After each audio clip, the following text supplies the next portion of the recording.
First I will speak in Hindi language and then in English. इतने ठंड में और तकलीफ में आप सब लोग आए।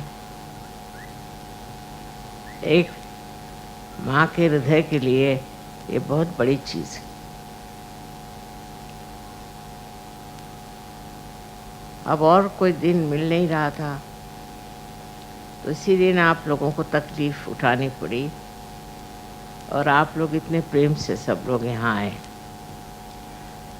सबका कहना था कि एयरपोर्ट पे माँ हम तो बिल्कुल आपको देख भी नहीं पाए और मैं भी आपको नहीं देख पाई, इसलिए बेहतर है आप लोग आज यहाँ आए हैं सब लोग। और दिल्ली वालों का जो उत्साह है वो कमाल का। ऐसा ही उत्साह सब जगह हो तो ये भारतवर्ष एक सहयोग का महाद्वार बन जाएगा।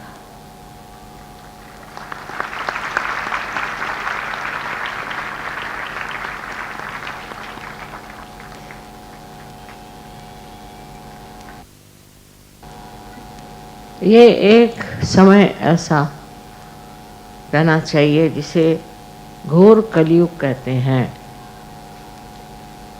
इस घोर कलयुग की एक विशेषता ये है कि मनुष्य बहुत जल्दी भ्रांति में आ जाता, उसको सारासार विवेक नहीं रह जाता और इस भ्रांति के चक्कर में वो न जाने कहाँ कहाँ भटक जाता।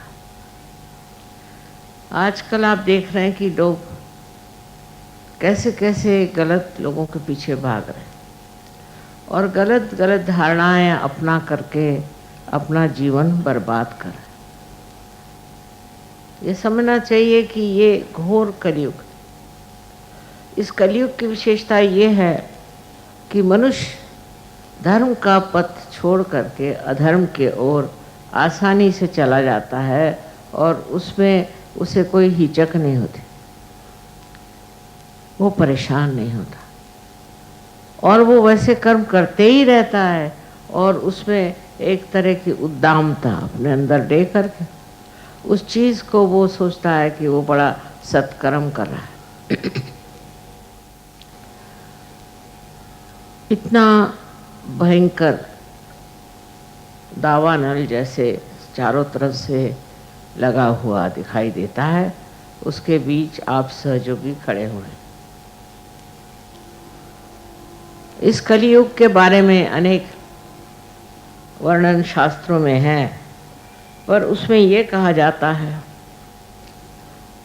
कि नल जो कि दमयंती के पति थे, उनके हाथ एक दिन कली लग गए तो उन्होंने कहा कि अब मैं तेरा सर्वनाश करता हूँ क्योंकि तुमने मेरी पत्नी से मेरा बिछो किया।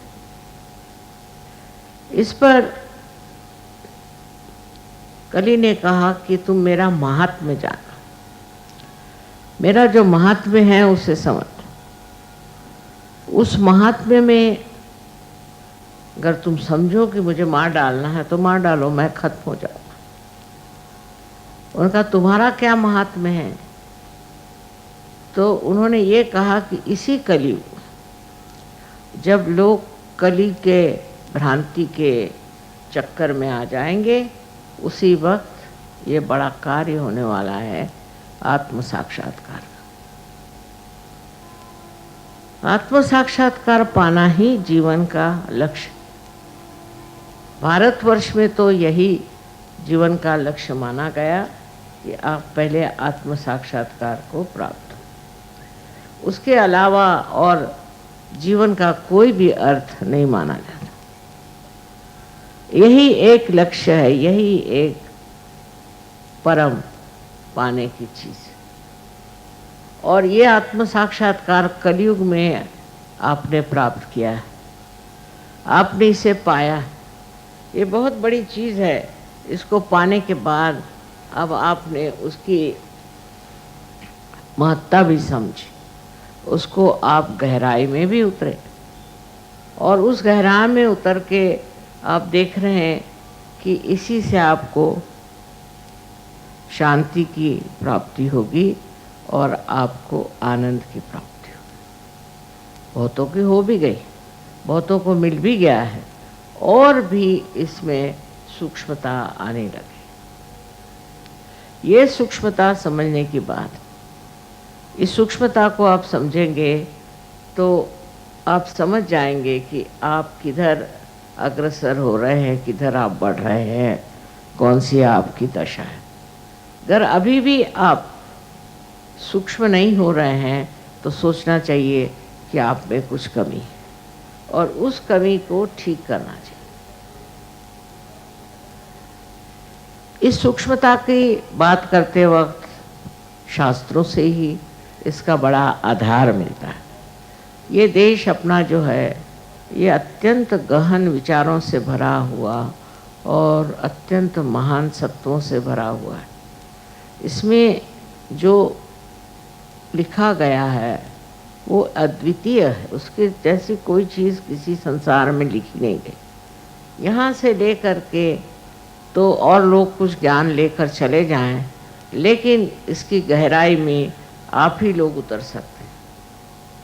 लेकिन हम जानते ही नहीं कि हमारे देश में कितना महान पवित्र ऐसा वाङ्मय हो गया, कितनी बढ़िया बढ़िया चीज़ें हमारे यहाँ प्राचीन काल में लिखी गई और उस पर विवरण किया गया, बताया गया कि क्या चीज़ है आत्म साक्षात्कार और उससे आप क्या क्या प्राप्त कर सकते।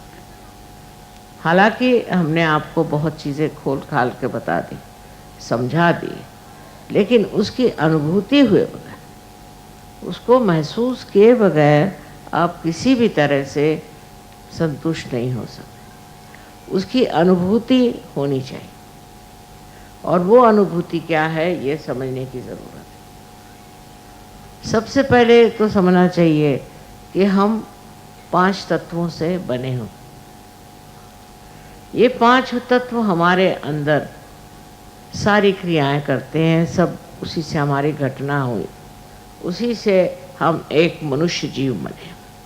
सारे जानवरों में हर एक में ये होते हैं, और विशेष रूप से मनुष्य इंसान में इसका प्रादुर्भाव इस तरह से होता है कि कुंडलिनी जो है वो सिर्फ मनुष्य में ही, मानव में ही स्थित होती है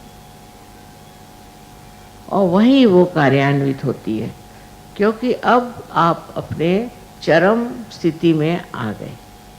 इसके बाद आपका जो भी कार्य है वो उत्थान का कार्य, और उस उत्थान के कार्य में अब आपको आत्म साक्षात्कार प्राप्त करना है, और उसके लिए कुंडलिनी आप सबके अंदर स्थित है।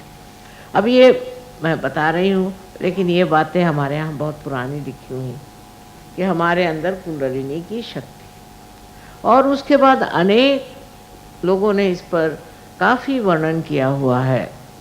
जैसे 12वीं शताब्दी में मैंने बताया था ज्ञानेश्वर जी ने वर्णन किया, और 16वीं शताब्दी में तो इतने लोग हुए, गुरु नानक जैसे इतने महान कहना चाहिए कि विद्वान, उन्होंने तक कुंडलिनी पर बहुत कुछ लिखा। कबीर ने लिखा, तुकाराम ने लिखा, नामदेव ने लिखा, सब लोगों ने लिखा है कि ये शक्ति हमारे अंदर है, इसे जागृत करना चाहिए। ये बात समझने की है कि ये हमारे ही देश में लोगों ने इतना क्यों लिखा, क्योंकि हम ये जो देश के देशवासी हैं, ये कोई तो भी विशेष लोग, ये धर्म में पले हुए लोग, इनके अंदर धार्मिकता है। सदियों से धर्म हमारे अंदर बसा हुआ, और धर्म ऐसा है कि हम समझते हैं ये अधर्म, ये करना गलत बात है। और देशों में मैं देखती हूँ कि वो धर्म अधर्म के अंदर कोई भी अंतर नहीं पाते। अगर कोई अधर्म करना हो तो सोचते कि ये तो बड़ी भारी हमारे लिए एक चैलेंज, एक आह्वान, उस आह्वान के लिए हम ये कर रहे हैं। अगर उनको ड्रग लेना है तो कहते हैं कि इसमें डरने कौन सी बात, ये तो हमारे लिए आह्वान है। कुछ भी गलत काम करना है उसको हम कहते हैं कि हमारे लिए आह्वान, और गलत काम करना वहाँ समझा जाता है कि बड़ी भारी उच्चतर स्थिति मनुष्य की है, जहाँ वो बड़ा भारी एक कहना चाहिए कि योद्धा प्रमाणित होता है। अब इस चीज़ को समझना चाहिए कि हमारी वृत्ति में और इनकी वृत्ति में मूलतः ही फर्क है। मूल में ही हम फर्क हैं, और मूल में ही हम जानते हैं कि धर्म और अधर्म क्या है। वो कोई माने या न माने, पढ़े हो लिखे हो या देहात में हो शहर में हो, सब भारतीय जानते हैं कि धर्म क्या है और अधर्म क्या है। व्यवस्थित रूप से जानते हैं तो भी अधर्म करते हैं, तो भी अधर्म में फंसते हैं, तो भी ये चीज़ें करते हैं, और उसमें सोचते हैं कि हाँ हमने किया लेकिन गलत किया तो क्या करें। पर जो बाहर के लोग हैं उसको गलत नहीं समझते, इतनी उन लोगों की धारणाएं नहीं बनी हुई, मूलतः उनके अंदर ये विचार ही नहीं आया कि कोई चीज़ पाप और पुण्य। पाप और पुण्य की जो कल्पना है वो सिर्फ भारतीयों को मिली हुई है, और इसलिए आप लोग एक विशेष रूप के नागरिक हैं जिनके लिए ये उपलब्ध है, ये मिला हुआ है, ये ज्ञान मिला हुआ है कि धर्म क्या। छोटी छोटी बातों में भी हम लोग बहुत कुछ जानते, जो ये लोग नहीं जानते, इनको मालूमात नहीं, लेकिन इनकी खोज में गहराई है, हमारे खोज में गहराई कम। हम लोग ये सोचते हैं कि भाई हम तो ये करते ही आए हैं, ऐसा ऐसा तो हमने किया ही है, तो इसमें कौन सी विशेषता। लेकिन इन लोगों ने क्योंकि अंधेरा देखा है, इसलिए प्रकाश का महत्व बहुत जानते हैं। वही बात हमारे अंदर मैं सोचती हूँ कुछ कम है, और इस वजह से हिंदुस्तानी सहयोग में आकर के गहरे उतरना कठिन समझते हैं, गहरे उतर नहीं पाते। आप सबसे मुझे ये कहना है कि सहयोग में एक बार आपका बीज मानो जैसे प्रस्फुटित हुआ, पर इसे एक विशाल पेड़ बनना है। इस विशाल पेड़ के बनने के लिए ध्यान धारणा आदि करना ही है और सहयोग को फैलाना है। आप अगर सहयोग को फैलाएंगे नहीं तो फिर आपका प्रसार नहीं हो सकता, आप बढ़ नहीं सकते, आप अंदर गहरे उतर नहीं सकते। इसलिए सहयोग को फैलाना चाहिए। कम से कम हर आदमी चाहे तो 1000 आदमी को आत्म साक्षात्कार आसानी से दे सकते, पर इस मामले में शर्माने की कोई ज़रूरत नहीं, इस मामले में हिचकने की ज़रूरत नहीं, और इस मामले में खुले आम बातचीत करने की ज़रूरत है, क्योंकि आप भारतीय हैं। बार बार मैं कहूँगी कि भारतीयता जो है वो एक विशेष अनुपम हमारे पास वस्तु है, और इसीलिए कहा जाता कि हजारों पुण्य करने के बाद आप भारतवर्ष में जन्म लें।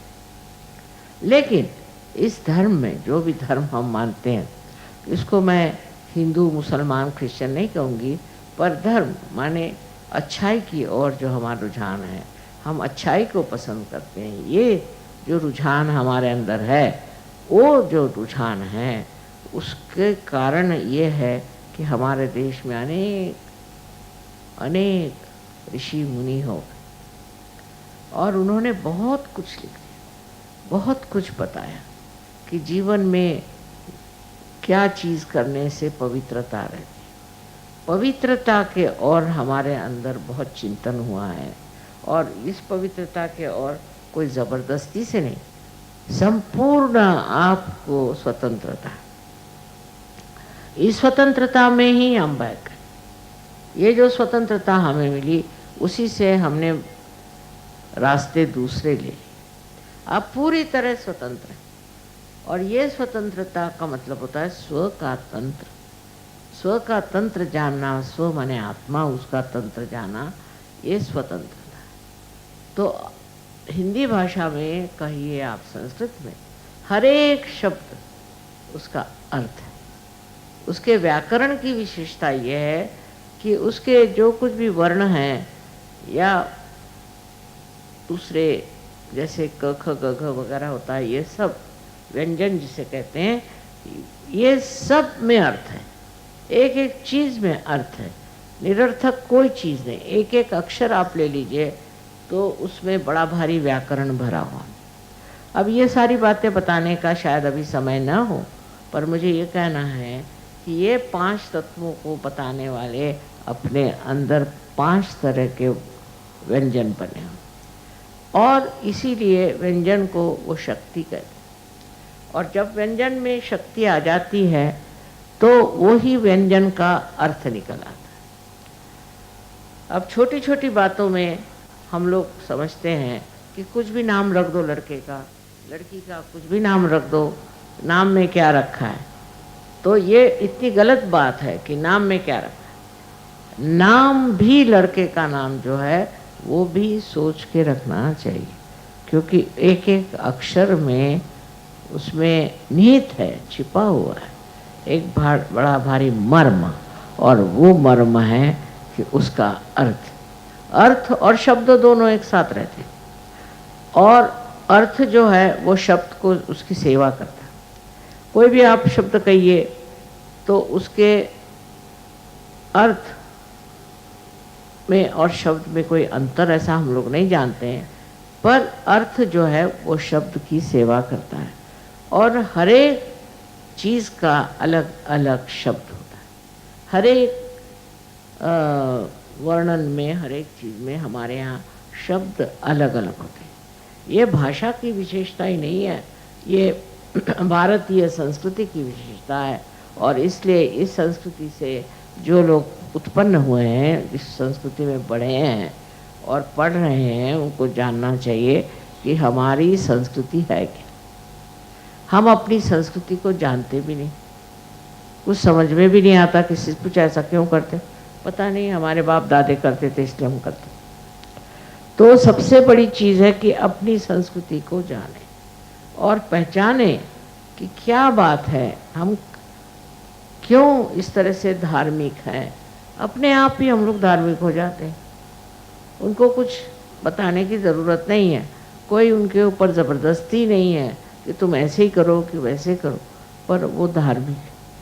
और ये मानव की धार्मिकता कहाँ से आती है, क्यों आती है, उधर हमको ध्यान देना चाहिए कि ये हम लोगों ने अपने यहाँ ऋषि मुनियों से बात सुनी। अब अंतर एक कि जो लोग परदेसी जिनको हम कहते हैं, जो दूसरे देश के रहने वाले, उनकी विचारधारा और हम लोगों की विचारधारा बिल्कुल अलग है।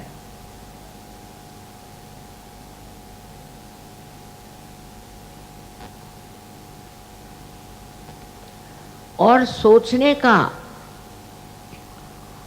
विचारने का भी जो तरीका है वो बिल्कुल अलग है। इतना अलग है कि आश्चर्य होता। अगर फॉरेन में आप अगर कोई बात कहें, परदेश में आप कोई अगर बात कहें तो उसका पड़ताला लेने लग जाएंगे, उसमें साइंटिस्ट लगा देंगे, उसको देखेंगे ये है या नहीं है। लेकिन उससे वो कहाँ तक पहुँच पाते। अपने देश में तरीका और है, वो ये है कि अगर कोई बात कही गई है तो उसका पड़ताला बनाने की ज़रूरत नहीं, क्योंकि ये ऋषि मुनि जो बड़े पहुँचे हुए लोग थे, उन्होंने कही, उसको स्वीकार्य करना चाहिए। जो जो बात उन्होंने बताई वो स्वीकार्य करना चाहिए, क्योंकि इतने पहुँचे हुए लोगों ने वो बात कही है। किसी ने जो भी बात कही उसको मान लेना चाहिए, क्योंकि उनसे ज़्यादा अक्लमंद हम नहीं। लेकिन परदेश में सब सोचते हैं हम सबसे ज़्यादा अक्लमंद हैं, वैसे अपने आने की। अब इसका पड़ताला नहीं लेना चाहिए, पर कहा गया है कि अगर आपका आत्म साक्षात्कार हो जाए और आप संपूर्ण आत्म साक्षात्कारी हो जाएं, आप में पूर्णता आ जाए, तब आप देख सकते हैं प्रयोग करके कि जो ऋषि मुनियों ने बात कही थी वो सच है या नहीं। अब सहयोग में आप लोग यही करते हैं। हमने एक बात कह दी, आप मान जाते हैं कि माँ ने ये बात कही और उसको आप समझ लेते हैं कि माँ की कही हुई ये बात है, इसमें ज़रूर तथ्य है। उसमें आप ये नहीं सोचते कि माँ ने कहा इसका पड़ताला करो, ये करो वो करो। फिर आत्म साक्षात्कार के बाद जब आप संपूर्णता में आ जाते, जब आप उस दशा में पहुंच जाते हैं, तब आप खुद ही इसका पड़ताला कर सकते हैं, जैसे हमने कहा है वो बातें हैं या नहीं। इसीलिए अपने यहाँ गुरु का बड़ा भारी स्थान माना जाता है कि गुरु ने जो बात कही उसको कभी भी शंका नहीं करनी चाहिए। पर आजकल के जैसे गुरु निकल आए, वो देखने के बाद में समझ नहीं आता है कि गुरु के लिए क्या कहा जाए। पर उसकी भी पहचान है, गुरुओं की पहचान है कि किसको असली गुरु मानना चाहिए और किसी को नकली। जो आपको अनुभव दे वही असली गुरु। ये नहीं कि पैसा दे और ये डायमंड निकाल के दे, ये गुरु नहीं हो सकते। ये तो तमाशखोर है, या कहना चाहिए ये अपने दुकानें खोल रखे। गुरु वही है जो आपको अनुभव दे, और जब ये अनुभव आप में प्राप्त होता है तो उसको स्वीकार्य करो, स्वीकार्य करके उसमें बढ़ो, उसमें पूर्णता आप लाओ और फिर उसका पड़ताल आप देखो। उसके उलट वहाँ पर प्रदेश में देखा मैंने कि किसी ने अगर कोई बात कही कि ऐसी है तो पहले उसकी सिद्धता दो, पहले उसको साइंटिस्ट को दो। अब वो साइंटिस्ट पार है या नहीं है, उसमें कितनी क्षमता है या नहीं, वो समझ सकता है कि नहीं, इसके लिए वो समर्थ है या नहीं, ये नहीं देखा जाता। किसी ने भी कुछ बात कह दी, उसके पीछे लग गए। फिर उसको दोहरा करके दूसरा आदमी कहेगा कि नहीं नहीं ये नहीं, इसमें ऐसा है। तीसरा आदमी कहेगा कि नहीं नहीं नहीं, ये जो है चीज़ इसमें ये गड़बड़ है, ऐसा है वैसा। क्योंकि उस अभी तक आत्म साक्षात्कारी वो लोग नहीं, और उनमें वो संपूर्णता नहीं है। तो इस तरह का जब तक आप में एक पूरी तरह से जीवंत अनुभव ना आए, जब तक आप उस अनुभव से पूरी तरह से प्लावित न हो, मतलब नरिश न हो, तो आप अधूरे हैं। और अधूरे होने पर आपको कैसे समझ में आएगा कि ये सत्य है या झूठ है? ये बुद्धि की जो चक्कर है, यही कम करना है। जब हमारे शास्त्रों में ये बात कही है तो वो सत्य ही। अब नानक साहब ने गुरु ग्रंथ साहब जो बनाया, वो सारे रियलाइज सोल्स पहुँचे हुए लोगों की कविताएं ले करके उससे बना। अब उसको पढ़ी जा रहे पढ़े जा रहे, ये भी बेकार बात। उसमें क्या लिखा है वो समझने की कोशिश, उससे फिर वो आत्मसात होगा, हमारे अंदर बसेगा और हम उसी के सहारे उठ सकें। तो अब आपसे मैंने दो ही बात बताई, सीधी सीधी बात, कि जो कुछ भी ऋषियों ने और गुरु ने बताया उसको प्रमाण मान लेना, क्योंकि आप अभी तक इतने प्रवीण नहीं हैं, आप इतने पहुँचे नहीं। फिर उसके बाद दूसरी बात कि आप प्रवीण होने का प्रयत्न करें, उधर अग्रसर हों, आप प्रवीण हो जाए, और प्रवीण होने पर फिर आप पड़ताला इसका लें कि है कि नहीं। ये तो एक हिंदुस्तानी के लिए हुआ, लेकिन मैंने ये देखा है कि परदेसी जो आपके भाई हैं, ये तो बड़े जल्दी पार भी होते हैं और ये गहरे उतर, क्योंकि इनके अंदर गहराई आ गई, हमारे अंदर गहराई नहीं आई। हमारे गुरु ने ये कहा, हो गया काम खत्म, ये फलाने कह गए, काम खत्म, श्री राम ऐसे थे, काम खत्म। अरे भाई, उनके नज़दीक तुम कहीं गए कि नहीं, उनको कुछ समझा कि नहीं, उनको अपनाया कि नहीं, उसके अंदर से आपको क्या प्रेरणा मिली? बस भजन गा रहे हैं, चीख रहे हैं, चिल्ला रहे हैं। ये बड़े बड़े संत साधुओं ने महाराष्ट्र में खासकर और यहाँ भी ये कहा कि आप भजन गाते रहो। एक उन्होंने वहाँ वारकरी पंथ निकाला, हर जगह पंथ निकले। बेचारों को क्या मालूम था कि ये इंसान इतना बेवकूफ़ है कि उसको कुछ दे दो तो बस वो यही करते बैठे रहेगा। वो तो संत साधु थे, उनको क्या मालूम कि ये गहरा नहीं उतरेगा, इस पर विचार नहीं करेगा, इस तरफ अग्रसर नहीं होगा, तो बस उसी की चीज़ चल पड़ी। अब जिसने जो कुछ लिखा वही चीज़ चल पड़ी। अब जैसे महाराष्ट्र में मैंने बताया वारकरी पंथ है, तो 1 महीना वो लोग जाते हैं पैदल, बदन पर वो फटे कपड़े पहन कर। पता नहीं क्यों, कहाँ, ऐसा तो कहीं लिखा नहीं होगा। वहाँ महीना भर जाते हैं और वहाँ रहते हैं पूरी समय। वो क्या कहते हैं आप लोग, पता नहीं उसको, पर झांझ बजाते बजाते पहुँचते। अब वहाँ पहुँच करके 1 महीना रहते हैं, उसके बाद वो सोचते कि हमने तो भगवान को पा लिया। ऐसे थोड़ी बताया था, उन्होंने तो ये बताया था कि इधर उधर चित्त जाने की जगह तुम परमात्मा का ध्यान करो, परमात्मा को याद करो, उनका नाम स्मरण करो, क्योंकि उससे जो है तुम्हारा चित्त इधर उधर नहीं जाएगा। देखिए, उन्होंने जो बात कही थी उसको वहीं तक सीमित रखा, और इसी तरह से हमारे यहाँ के अनेक पंथ निकल चुके हैं, पर उससे किसी को कोई लाभ नहीं हुआ, और पुश्तन पुश्त वही चीज़ चल रही। अब आप सहयोगी हैं, आपने आत्म साक्षात्कार को प्राप्त किया, आप विशेष लोग, ये समझ लीजिए। अब इसमें आपको और गहरा उतरना चाहिए।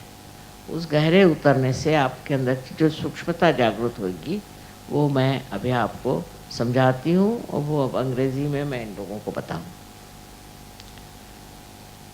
I have been telling them that the style of Indian knowledge is very different from the Western mind. In the West, you see, if you say something, then they want to have an experimental proof. They'll go to the scientist or to other people who are equipped with knowledge to know what is said in these books is true or not. They would even judge Christ.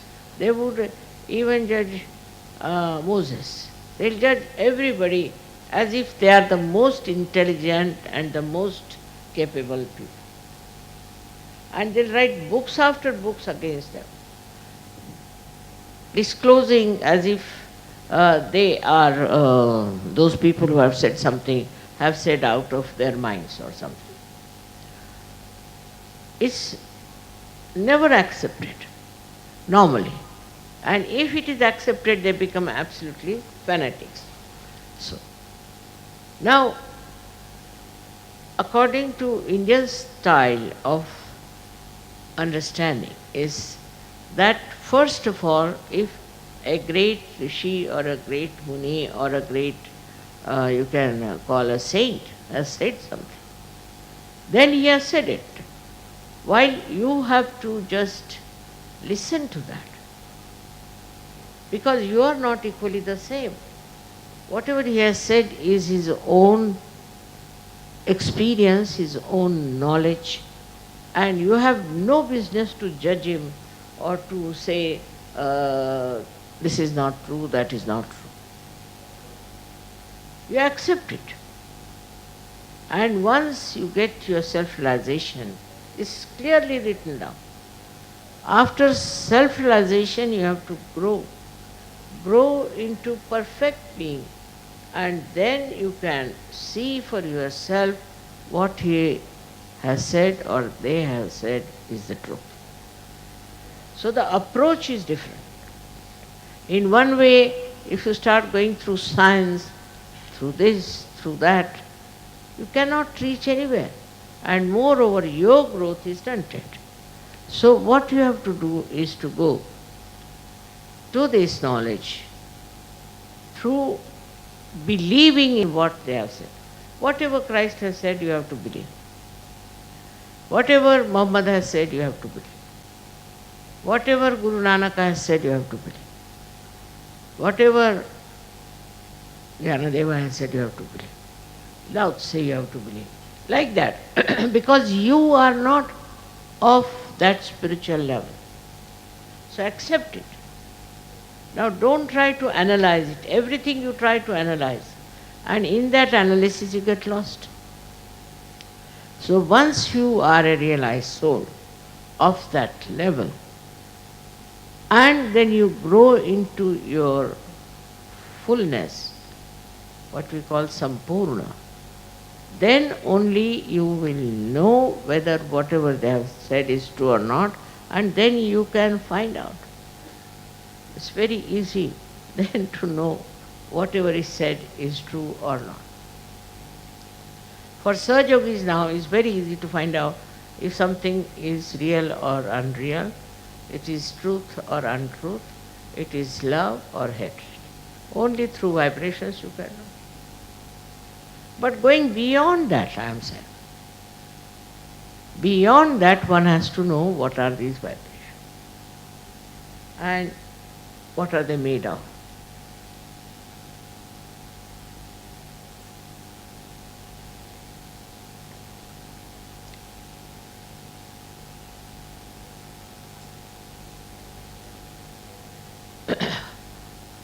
What is the subtle force which is behind those vibrations? We call it is Param Chaitanya, all right, Param Chaitanya. So, what happens to you when you get Param Chaitanya is something to be understood, the subtleties. As I said, we are made of 5 elements, all right? So when you get your awakening, when the Kundalini reaches Sahasrara and opens out your fontanelle bone area, you become one with the divine power, then this divine power itself starts flowing through. A connection is established. Now when it starts flowing through you, this Shakti, this starts flowing through, then what happens? The subtle part we should understand. The subtle part is like this, that these 5 elements we are made of, these vibrations gradually start breaking into the subtler form of which they are made. So the first thing such a person has is the breaks. You see, as it is said that Word is God. Said also in the Bible. The word is God. Now what is this word? Word is a silent, you can say, silent commandment. We can call it like that. But from that word comes, according to Indian philosophy, is another thing that we call as Bindu.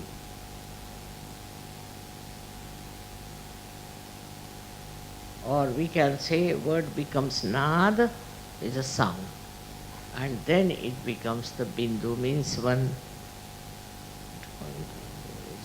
one small dot, you can say.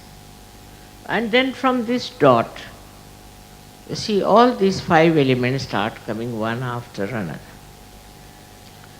The first element that comes out is light.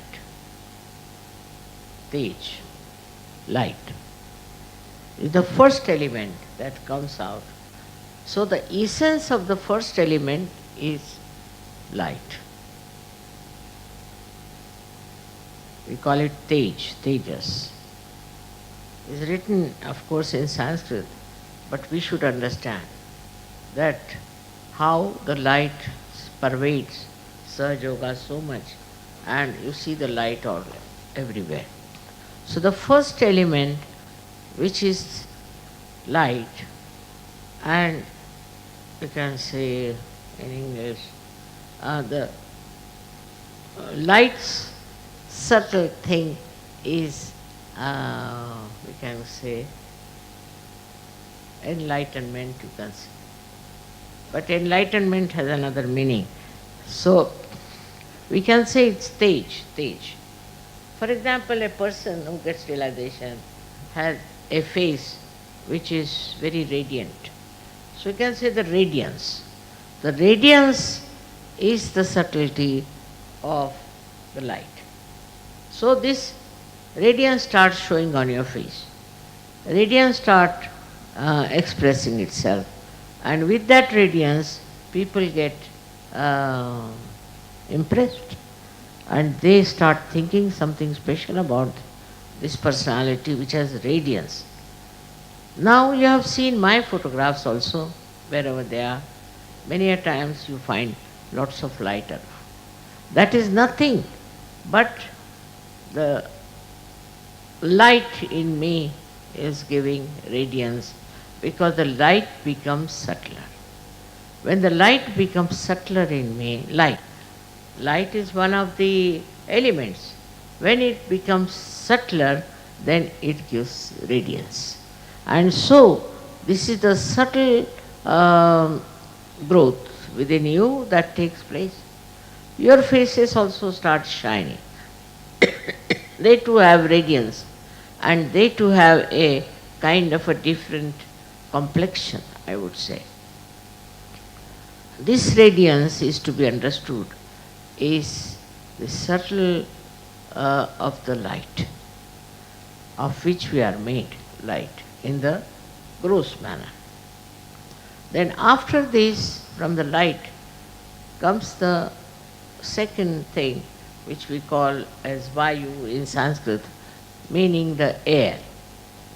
So the air that we have, which is gross air, what is the subtle of air? It is cool breeze that you get. The cool breeze is the subtle of that air. So the subtle of what you understand as cool breeze is what we call vibrations. The subtle of that is air, which is a part and parcel of our making.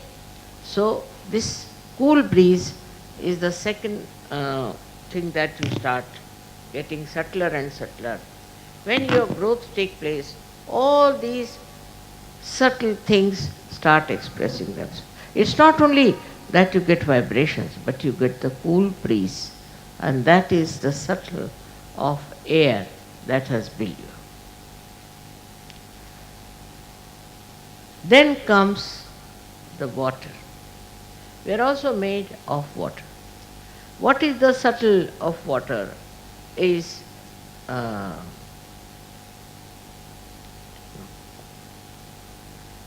Sometimes English language, becomes little short of expression, but they call it,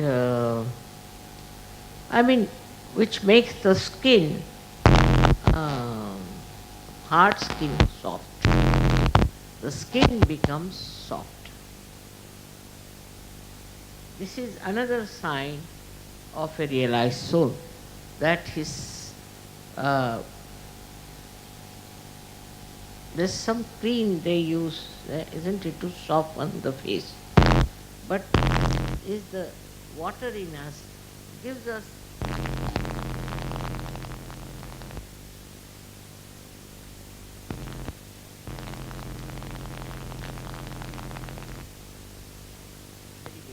this is the minimum of minimum, I would say. But then a person who is a realized soul becomes a very soft person, very delicate. When he talks to somebody, in his voice there is warmth, or I should say there is, जिस कहते हैं ना अपने आप पानी, हिंदी में कहते हैं पानी होना. They to have that flow, watery flow and coolness of the water. So that is the another subtle thing that should be expressed in your behavior, on your skin, on your dealings with others, that you should be like the water which is mobile, which is cooling, which is soothing, which is cleansing. So this also becomes a part and parcel of your being once you become a realized soul. With this water you have also another thing, we call it as Agni, means the fire. So you also have fire, but it's a very silent fire. It doesn't burn anybody, but it burns all the wrong things within. Whatever wrong things you have, it burns, and it burns the wrong things in other people also. For example, a person comes with a great anger towards you. What happens that this anger becomes cooled down with the fire that is there. Moreover, a realized soul cannot get burnt. Fire cannot burn. The burning cannot come to him. It's very important to understand. Also, if you are doing something wrong, it may burn you. But if you are a good Sahajogi, and I should say a perfect Sahajogi, fire will never burn. We have an example of Sita ji that she went into the fire pit, nothing burnt. So this is what one has to understand, that once you get to the subtleties of the fire, so the fire and the water, both of them become sort of divine. For example, the water which you touch, water you drink, whatever you put your hand in the water becomes vibrated. Means what? The subtlety of the water comes in it. The coolness, curing power also comes in that water. So when it becomes subtler, all these powers start showing, which you can see for yourself. You don't have to experiment. Then the lastly is the Mother Earth. It's most important, is Mother Earth. There's a photograph you might see which was taken in Russia in my dacha, where the Kundalini is in the Mother Earth. They've clearly. It's there. And it is the Mother Earth which shows. For example, I've seen flowers. If you keep them in my room, they blossom. They can become very big like that. Never people have seen such big flowers. Sometimes they see. I'm doing nothing, I'm just sitting down, and what happens to the flowers? You see now, there, this principle of the Mother Earth works. The subtle Mother Earth, his works, it's a mother. And that gives you all the nourishment and makes you grow healthy. And this is how this subtlety works of the Mother Earth. Mother Earth is the one who is a giver of birth to all these flowers and all these trees and all that. But it also plays a big part in us. It's not only the Mother Earth that exists without our connection. And we do not respect the Mother Earth. We have polluted it, we have done all kinds of things, we have removed the trees and we have made a mess out of her, but she is our mother. And so many subtle things of this Mother Earth come into us. One of them is gravity. A person becomes very attractive, not in the physical sense, but in the spiritual sense. Such a person attracts others. They feel attracted and they feel that something special is about this person. This is one of the quality of the Mother Earth. If she had not kept us attracted, we would have fallen off with her movement. And also other qualities of the Mother Earth also start manifesting within us, and we become very, I should say, extremely tolerant, patient person. Tolerant and patient. Extremely tolerant and patient. But if you are not tolerant, if you are hot-tempered and all that, that Mother Earth principle has not expressed itself. Look at the Mother Earth, how much she tolerates our nonsense, how many wrong things we do against her, but still she tolerates. Sri Ganesha's quality is to tolerate, to begin with. Up to a point he tolerates. In the same way, we too become extremely tolerant, patient and forgiving. This is the minimum of minimum that should happen to all the Sahaja-yogis who have vibrations. Because I have told you all the things that are expressed in your vibrations. It's a thing to be understood that what you have become now is something very great. It's not happened to others. It's not happened to somebody who is not been a Sahaja-yogi. You see the people who go to church or to mosques or to temple, see their faces. Look at them, how they do look like. They haven't got anything from the temple, they haven't got anything from the mosque, they haven't got anything from any one of these places where they go to worship. So that is artificial. That has become something, I should say, without any connection with the reality. Only after realization you are connected with reality and you can get the understanding of all these subtleties working through you. Why I am telling you this? Because I want you to know and recognize yourself, to understand what you are, what you have got. Once you recognize yourself and understand yourself, you can do a lot. First of all, to say that I am a Sahaja-yogi itself should be very much with self-confidence. And as a self-confident person, should find out what have I done as Sahaja-yogi, what can I do as Sahaja-yogi. Some Sahaja-yogis have done wonders. They have done such a lot of work of Sahaja-yoga, while some Sahaja-yogis are still writing to me that my husband is fighting with me, my son is like this, my mother like this. All the time, you see, letters after letters come to me. You are a Sahaja-yogi. Now you just see to your subtleties. Work it out. They think I am here to solve their problems, their family problems and their jobs and things. I am not here for that. I am here to give you self-realization. And the understanding that whatever you have got, you must accept as a challenge.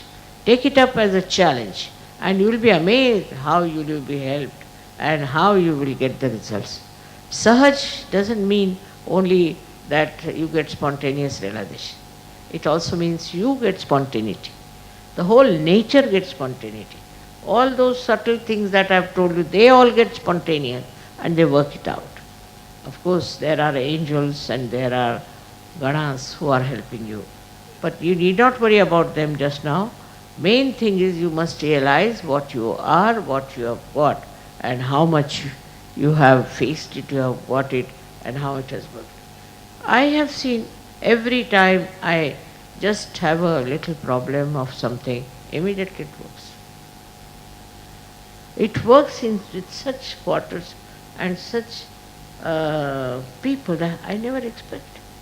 Just comes in. Everything works out.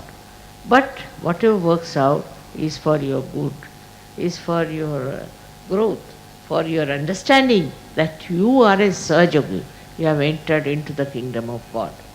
But this you have to develop. Also introspection can tell you that are you working out all those things or not.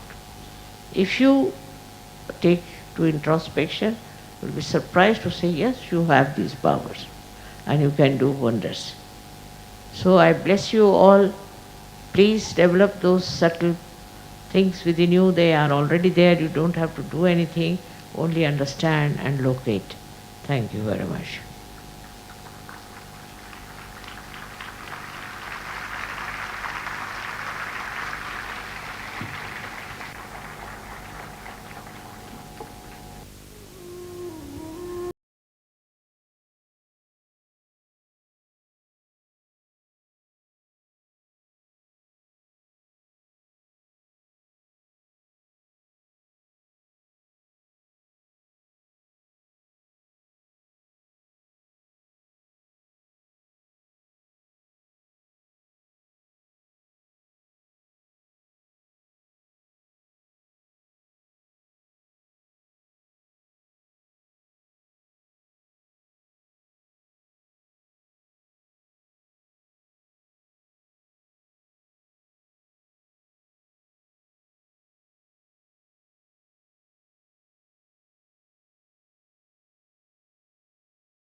है।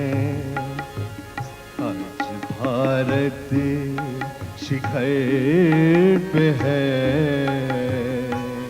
सीमा जो आई है। पूज्यवर माता जी के दर्शन पाकर दिल से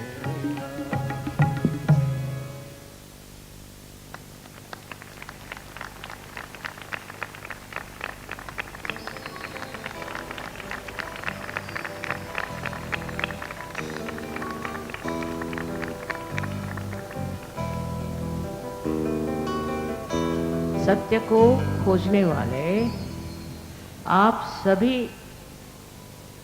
साधकों को हमारा नमस्कार।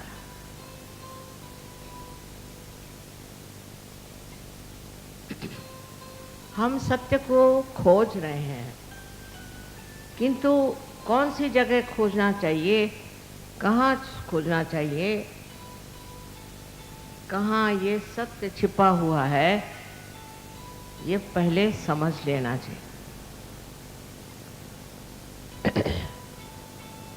विदेश में भी मैंने देखा कि बड़े बड़े वहाँ पर सूफी लोग हो गए और उन्होंने बिल्कुल सहज की बातें करी, बिल्कुल सहज की ही बात करी, लेकिन उनको कोई मानता नहीं है। सूफियों को उनकी मान्यता बहुत ही थोड़ी सी, थोड़े से लोग उनको मानते हैं और सिर्फ उनकी कविता पढ़ के बड़ा मनोरंजन कर लेते हैं, पर उन्होंने जो कहा उस मार्ग पे नहीं चले।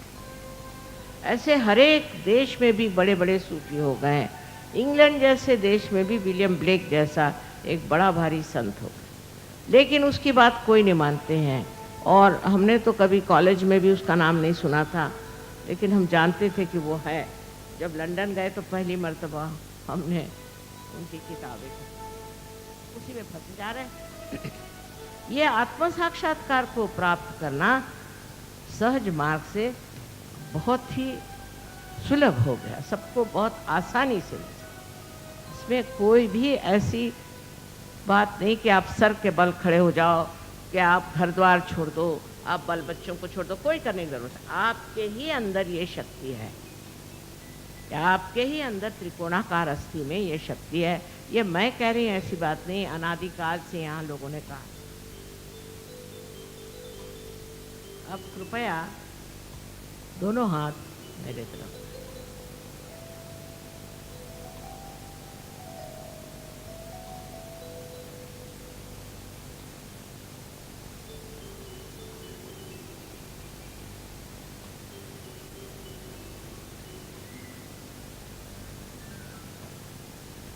अब ये हाथ मेरी ओर करें और ये हाथ राइट हैंड आपके तालू के ऊपर, जो कि एक पहले स्निग्ध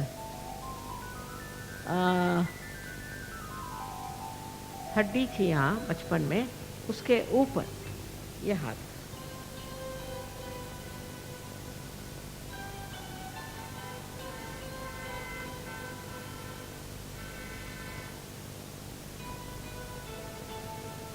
अब अपना ये हाथ राइट हैंड मेरे ओर कर और लेफ्ट हैंड सर के ऊपर।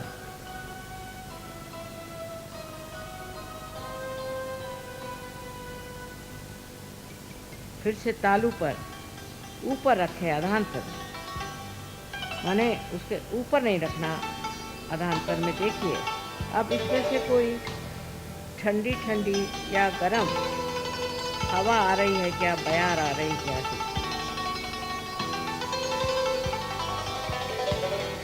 किसी किसी को बहुत ऊपर तक आती है, किसी को सामने आती, पीछे आती। जरा हाथ ऊपर घुमा के।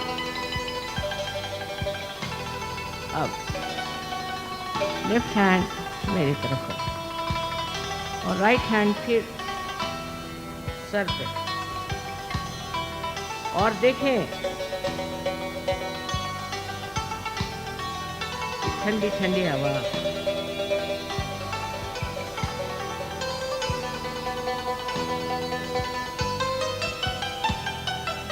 रही है। हो सकता है गर्म आ रही हो, क्योंकि आपको सबको माफ करना है। आप सबको माफ कर दीजिए। अगर आप माफ नहीं करते हैं तो गरम गरम हवा आएगी, और माफ नहीं करते तो करते क्या हैं आप? कुछ भी नहीं, अपने को सता रहे हैं। इसे सबको माफ कर दीजिए तो ठंडी ठंडी हवा आएगी। अपने को भी माफ कर दीजिए। मैंने ये पाप किया, मैंने वो पाप किया, मत सोचिए। अपने को भी माफ कर दीजिए, पूरी तरह से माफ।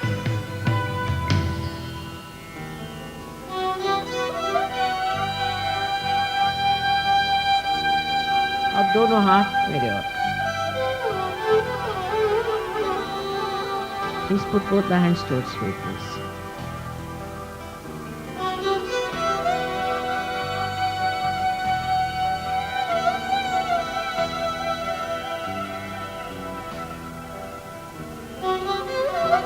अब जिन लोगों के दोनों भी हाथ में ठंडी ठंडी हवा आ रही है या गर्म हवा, वो दोनों हाथ ऊपर करें। दोनों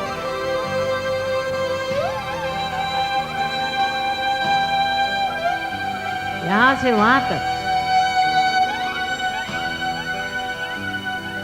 सबको अनंत आशीर्वाद, सबको अनंत आशीर्वाद। आपने तो प्राप्त कर दिया, आपका बीज तो प्रस्फुटित हो गया। अब इसके वृक्ष बनाए, और इसके इतने वृक्ष जितने आप लोग हैं बन जाएं, तो फिर क्या कहें? तब फिर ये कलयुग कितने दिन टिक सकेगा? सत्य युग तो आ ही रहा है, लेकिन उसका अभी प्रकाश पूरी तरह से फैला नहीं। आप ही उसके प्रकाश देने वाले, आप ही लोग हैं। और मुझे पूर्ण विश्वास है कि आप लोग सहजों को फैलाएंगे। हर एक आदमी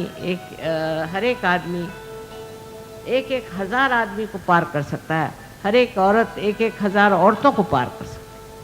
और सबको चाहिए कि कोशिश करके और पार करें, लोगों को पार करें, माने आत्म साक्षात्कार। आप सबको मेरा अनंत आशीर्वाद। सबसे आखिर में हम वंदे मातरम गाएंगे। इसके लिए आप सब खड़े हैं।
वन्दे मातरम्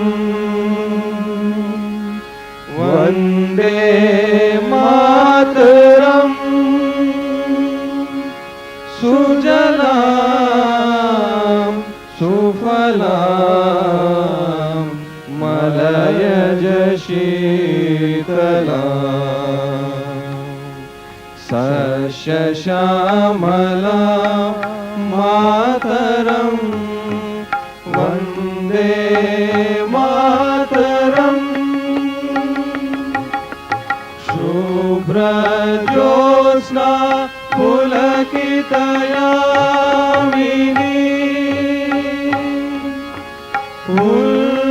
फुल्लकुसुमिता द्रुमदलशोभिनी सुहासिनी सुमधुरभाषिणी सुखदां वरदां मातरं वन्दे मातरम् वन्दे मातरम्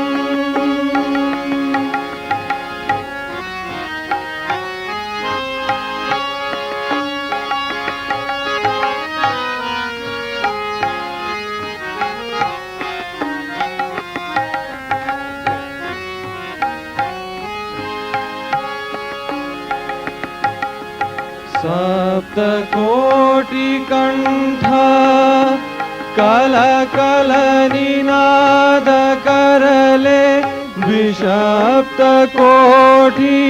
भुजयीघृत खर करवाले अबला केन तो बोले बहुबलधारिणी नमामि तारिणी रिपुदलवारिणी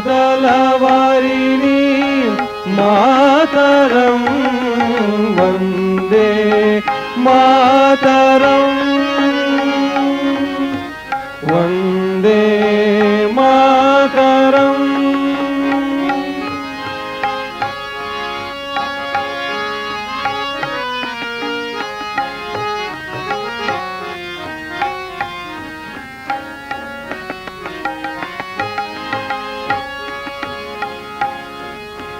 तुमी विद्या तुमी धर्मं तुमी हृदि तुमी मर्मं त्वं हि प्राणः शरीरे बहुते तुमी मा शक्ति हृदये तुमी मा भक्ति तुम्हारी प्रतिमा गौरी मंदिरे मंदिरे वन्दे मातरम् वन्दे मातरम्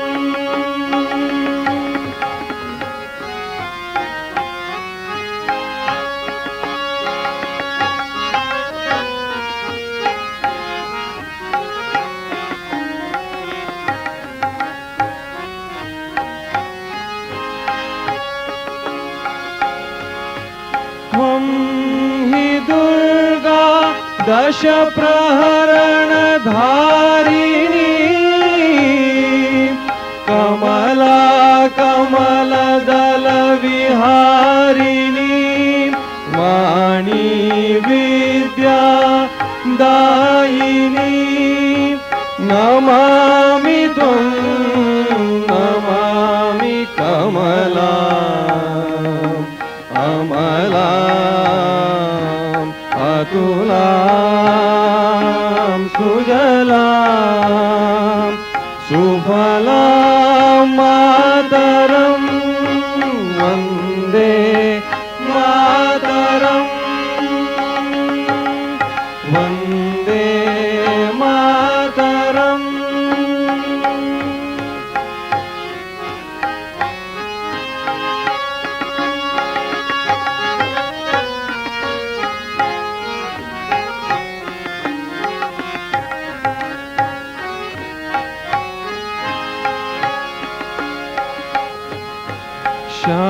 श्यामलां सरलां सुष्मिता भूषिता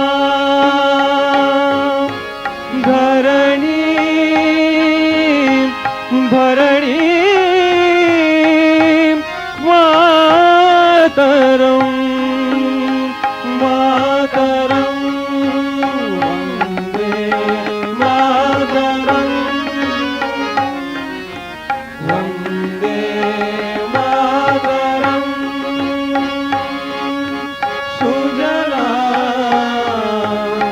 सुफलां मलयज शीतलां सस्यश्यामलां मातरं वन्दे मातरं वन्दे मातरं वन्दे मातरं वन्दे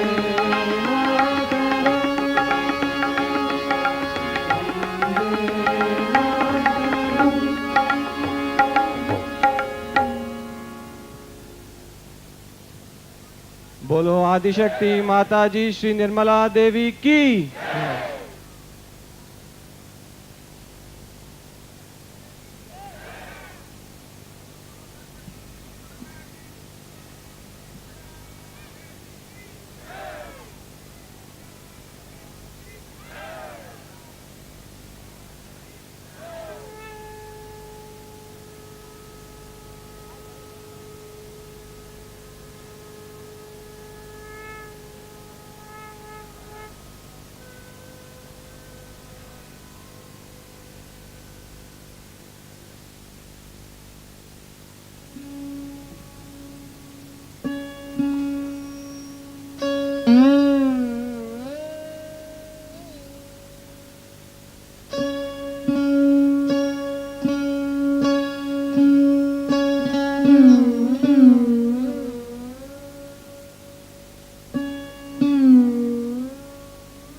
तुमको मेरा शत शत प्रणाम।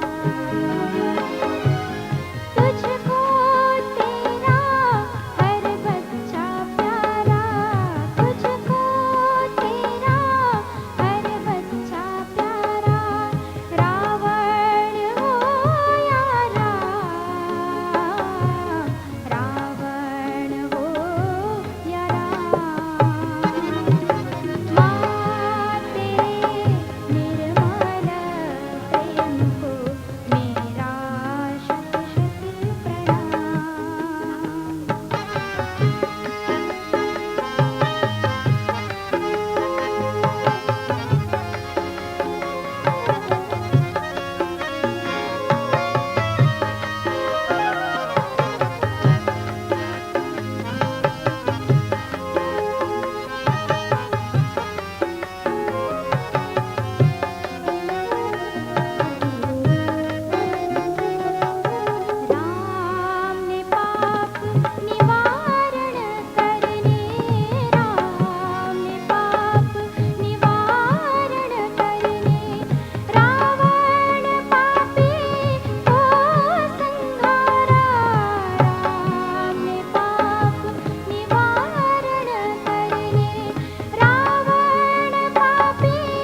Bani da ga ma pa da da pa ga ma pa ni sa ga ni da ma pa da pa ma pa ga ma re ga sa re ni sa bani da ga ma pa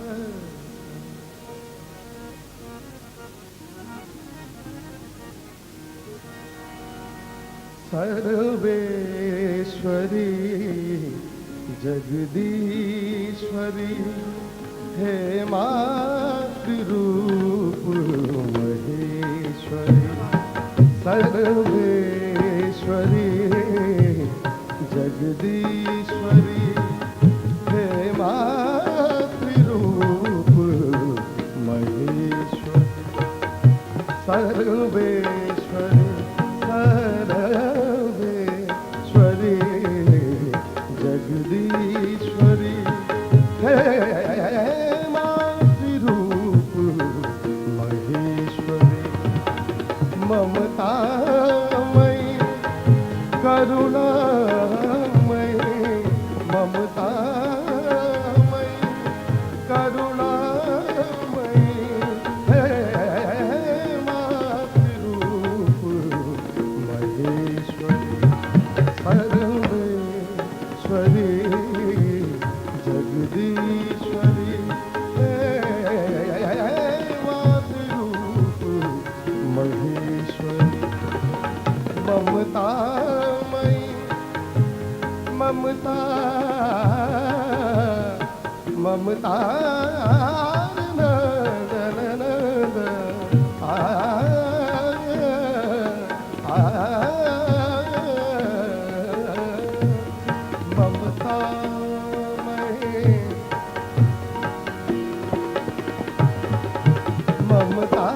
ममतामयी करुणामयी हे मातृरूप महेश्वरी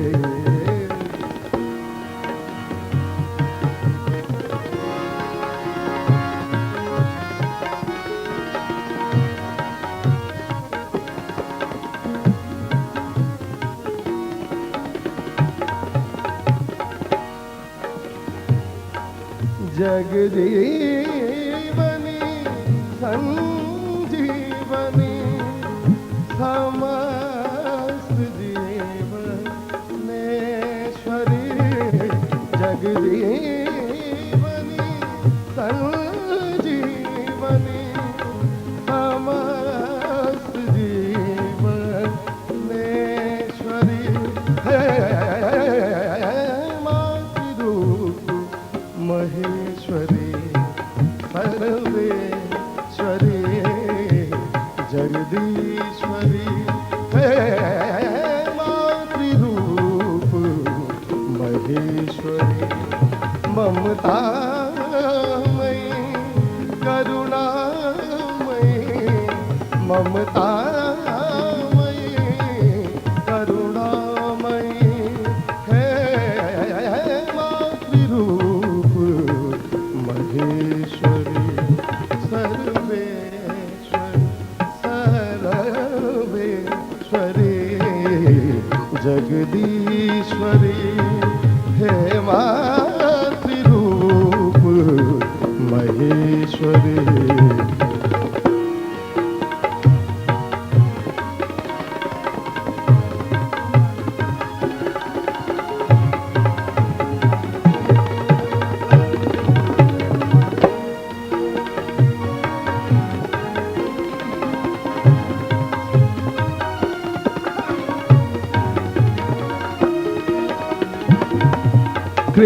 कृपालिनी जगतारिणी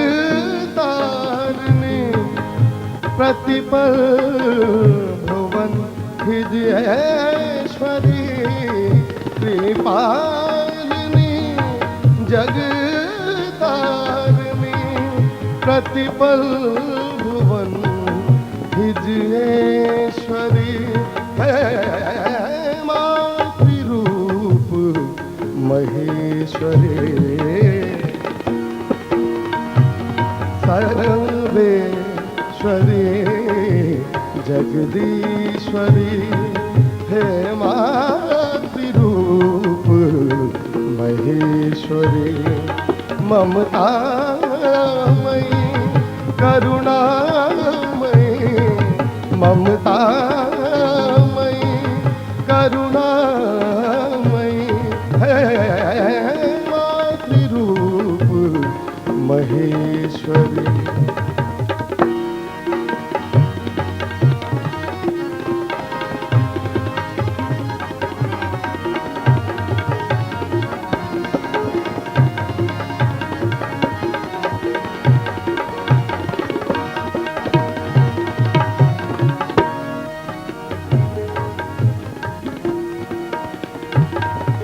तमहारिणी शुभ कारिणी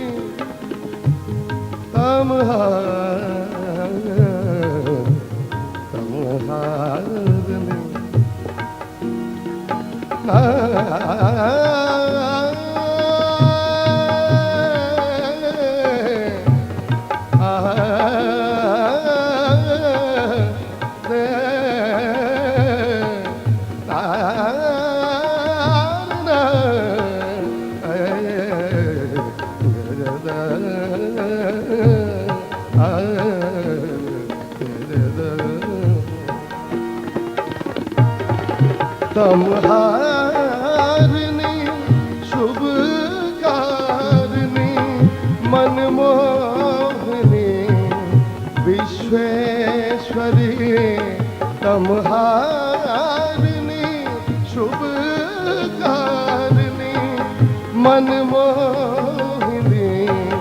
विश्वेश्वरी है मातृरूप महेश्वरी सर्वेश्वरी जगदीश्वरी हे मातृरूप महेश्वरी ममतामयी करुणामयी ममतामयी करुणामयी हे मातृरूप महेश्वरी सर्वेश्वरी जगदीश्वरी हे मातृरूप महेश्वरी सर्वेश्वरी सर्वेश्वरी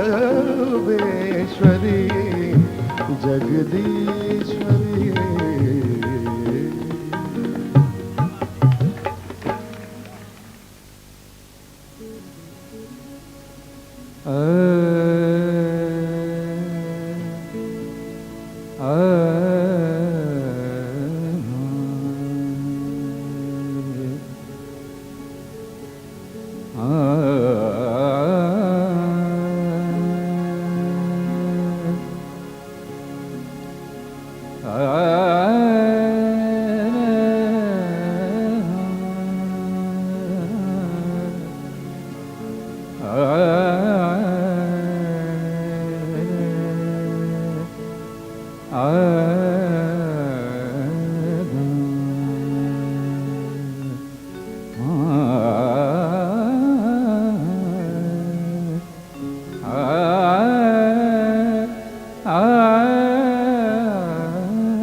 आया हूँ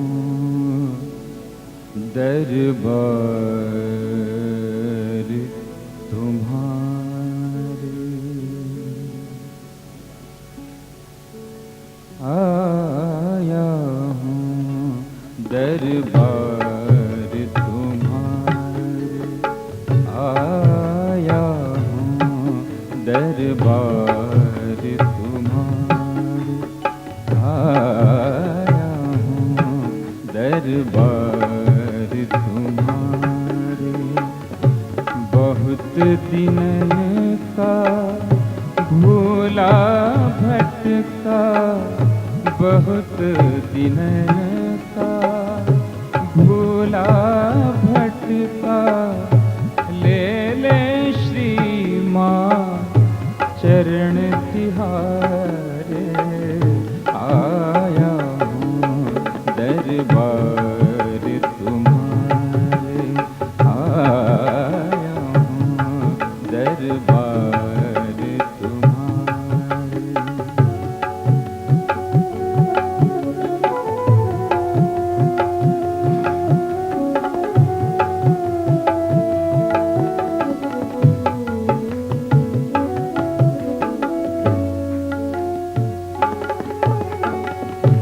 निर्मल नाम पतित पावन है, निर्मल नाम पतित पावन है। निर्मल नाम, निर्मल नाम, निर्मल नाम पतित पावन है। बहुदिश गावत सब सहजन है, बहुदिश गावत सब सहजन है। इस अमृत से पावन होने, इस अमृत से पावन होने, ले ले श्री माँ चरण तिहारे। आया हूँ दरबार तुम्हारे, आया हूँ दरबार तुम्हारे।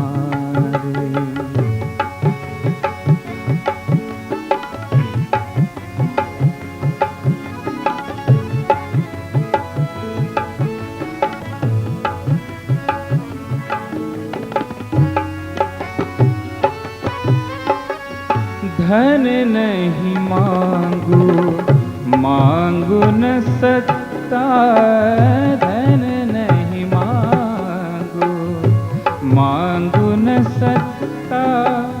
ढूंढे पथिक तेरे प्यार का रास्ता। धन नहीं मांगू, मांगू न सत्ता, धन नहीं मांगू।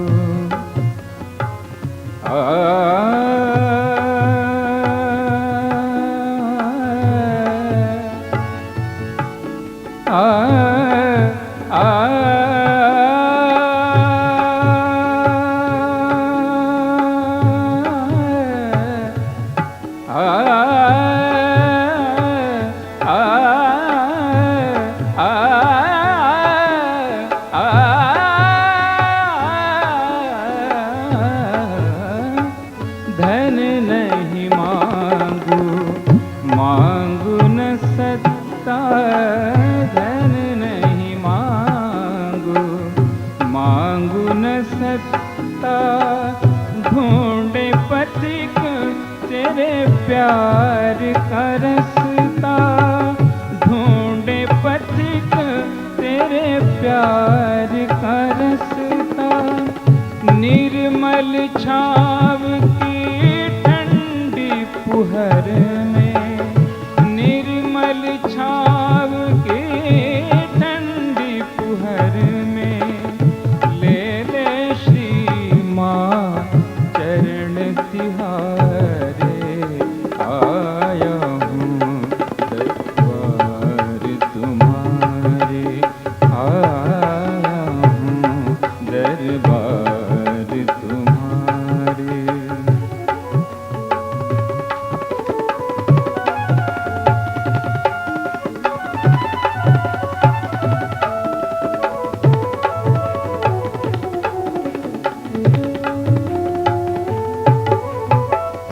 भाग बड़े तुमसे मन लागा, भाग बड़े तुमसे मन लागा।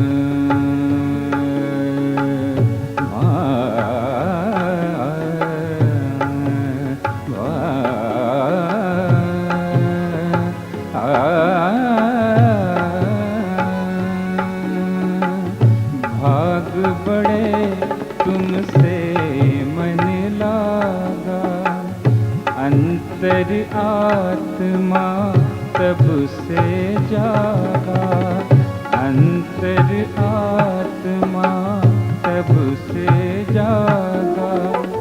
सहज कहे सुन जो हमारे, सहज कहे सुन जो हमारे, ले ले श्री माँ चरण तिहारे, आया हूँ दरबार तुम्हारे, आया हूँ दरबार तुम्हारे।